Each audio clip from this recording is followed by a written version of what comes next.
भारतीय ईंट व टाइल निर्माता महासंघ ने सरकार से कर राहत और कंपोजिशन स्कीम बहाल करने की मांग की। मनुष्य के जीवन में मुख्य आवश्यकता रोटी, कपड़ा और मकान है। हर व्यक्ति अपने जीवन, अपने लिए व अपने परिवार के लिए सपनों का घर बनाना चाहता है, जिसके लिए आदि काल से लाल ईंट से टिकाऊ और कम लागत में घर बनते चले आए हैं। वर्ष 2017 में जीएसटी काउंसिल द्वारा लाल ईंट निर्माताओं पर लागू कंपोजिशन स्कीम को मार्च 2022 में समाप्त करके 0.1% के स्थान पर 0.6% तथा आईटीसी लेने पर 0.5% के स्थान पर 12% कर दर लागू कर दी गई है। अखिल भारतीय ईंट व टाइल निर्माता महासंघ ने आज प्रेस वार्ता कर रहा है। ईंट उद्योग पर 12% जीएसटी दर लागू रहने और कोयले पर 18% किए जाने से ये उद्योग गहरे संकट में है। महासंघ का कहना है कि जब तक सरकार कर दरों में राहत नहीं देती, जब तक आम नागरिक अपना घर बनाने का सपना और महंगा होता जाएगा। इसी नाराजगी के चलते ईंट निर्माता बड़े पैमाने पर विरोध प्रदर्शन करने की तैयारी कर रहे हैं। महासंघ ने बताया कि कंपोजिशन स्कीम खत्म होने के बाद से ईंट उद्योग लगातार कर दरों में कमी की मांग कर रहा है, लेकिन हाल ही में हुई जीएसटी काउंसिल की 26वीं बैठक में ईंट उद्योग को ना तो राहत दी गई और ना ही कोई विकल्प सुझाया गया। इसके विपरीत सीमेंट पर कर दर 28% से घटाकर 18% कर दी गई, जबकि ईंट निर्माताओं को पूरी तरह नजरअंदाज कर दिया गया।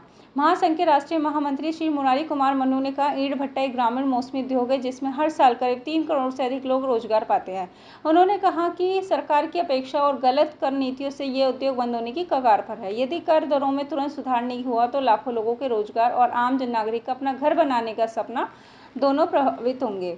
महासंघ ने आगे बताया कि ईंट उद्योग ग्रामीण स्तर पर सबसे अधिक रोजगार देने वाला उद्योग है। गांवों में ही काम उपलब्ध कराकर शहरों की ओर पलायन रोकता है। पर्यावरण मंत्रालय के निर्देश पर पूरे देश के भट्टों को जिग जैग तकनीक में बदला गया, जिससे प्रति भट्टा लगभग 50 लाख रुपए का निवेश हुआ। इसके बावजूद किसी भी सरकारी एजेंसी से कोई वित्तीय सहायता नहीं मिली। नवीनतम तैयार ईंट की कीमतें बढ़ गई हैं और आम नागरिक पर सीधा बोझ पड़ा है। महासंघ ने चेतावनी दी कि बढ़े हुए कर का असर प्रधानमंत्री आवास योजना जैसी सरकारी योजनाओं पर भी पड़ सकता है। यदि दरों में समय रहते कमी नहीं की गई तो मकानों की लगातार बढ़ेगी और सस्ते घर का सपना दूर होता जाएगा। महासंघ ने सरकार से मांग रखी कि 1 से 50 करोड़ रुपए टर्नओवर वाले ईंट निर्माताओं को फिर से कंपोजिशन स्कीम में शामिल किया जाए। ईंटों पर कर दर 12% से घटाकर 5% की जाए और इनपुट टैक्स क्रेडिट की अनुमति दी जाए। इसके अलावा 6% और 12% की मौजूदा दरों को समाप्त कर 1% दर लागू की जाए। महासंघ का कहना है कि पिछले 35 वर्षों से ईंट उद्योग टैक्स और कंपोजिशन स्कीम की व्यवस्था में उपभोक्ताओं पर बोझ डाले बिना चलता रहा है। अब अचानक बड़ी दरों में इस उद्योग को घाटे में धकेल दिया है। ये उद्योग वर्ष में केवल 4 माह ही चल पा रहा है और यदि सरकार ने तुरंत कदम नहीं उठाए तो इसकी पूरी तरह ठप होने की आशंका है। प्रेम वार्ता में महासंघ के राष्ट्रीय अध्यक्ष ओमवीर सिंह भाटी, महासंघ के राष्ट्रीय महामंत्री मुरारी कुमार मन्नू, हरियाणा के प्रदेश अध्यक्ष डॉक्टर अजित यादव, हरियाणा से राष्ट्रीय कोष अध्यक्ष ब्रजमोहन गुप्ता, उत्तरांचल से नरेश त्यागी, सत्येंद्र सिंह, खुशीराम गोयल आदि मौजूद। मैं अध्यक्ष के रूप में ओमवीर सिंह भाटी आपके सम्मुख हूँ। मेरे साथ डॉक्टर अजीत यादव जी हरियाणा एसोसिएशन के अध्यक्ष हैं। साथ में ही आप सत्येंद्र जी उत्तराखंड एसोसिएशन के महामंत्री हैं। ब्रजमोहन गुप्ता जी राष्ट्रीय कोषाध्यक्ष हैं। तो नरेश त्यागी जी हमारे उत्तराखंड से ही अध्यक्ष के रूप में हैं। आदरणीय साथियों, सबसे पहले तो मैं माननीय प्रधानमंत्री जी ने जो लाल किले की प्राचीर से कहा कि बहुत बड़ा दीपावली और दशहरा का तोहफा हम जनता को देंगे, मैं माननीय प्रधानमंत्री जी को इस प्रेस वार्ता के माध्यम से धन्यवाद ज्ञापित करूंगा कि उन्होंने आम जनता की वस्तुओं को देखते हुए और जो जीएसटी 2017 में वन नेशन वन टैक्स के रूप में आया, उसमें 4 स्लैब थे, 5%, 12%, 18% और 28%, जिसका टोटल 63% बैठता था। इसके साथ ही समय समय पर जीएसटी काउंसिल की बैठकें होती रही और जनता की मांग भी उठती रही।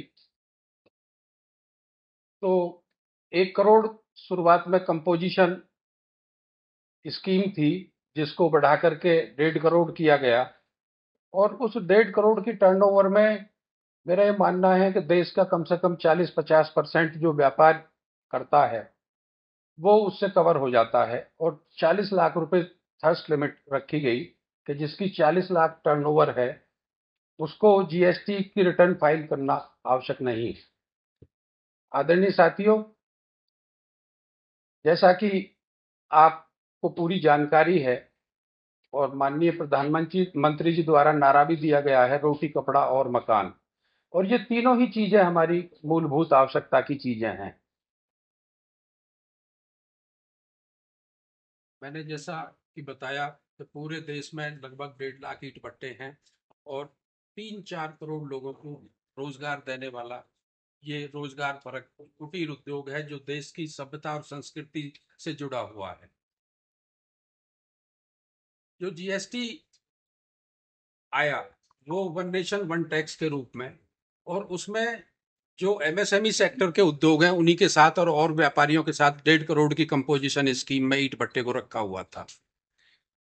इसको वर्ष 2021 में 6% और 12% के स्लैब में लेकर के जाया गया।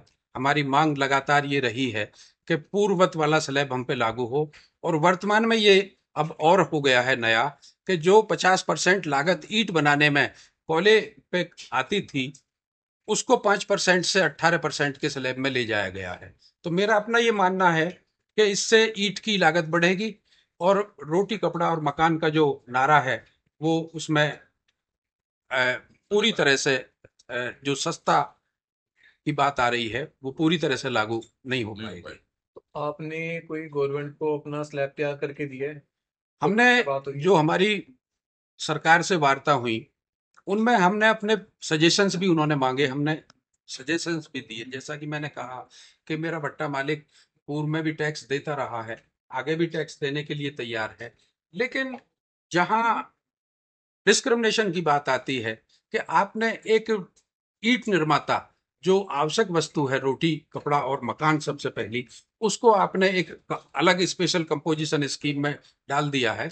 और इस संबंध में हमारी मांग बराबर माननीय वित्त मंत्री जी से भेंट वार्ता होकर के, और आप देखेंगे कि जो मेंबर पार्लियामेंट हैं चाहे वो पक्ष के हों या विपक्ष के हों, उन्होंने भी पार्लियामेंट में 3-4 बार ये इस मांग को उठाया है कि मकान बनाने के लिए ईंट पे जो जीएसटी बढ़ी है इसको कम किया जाना चाहिए। अब अगर सरकार आपकी मांग पूरी नहीं करती है तो आपका अगला कदम क्या होगा?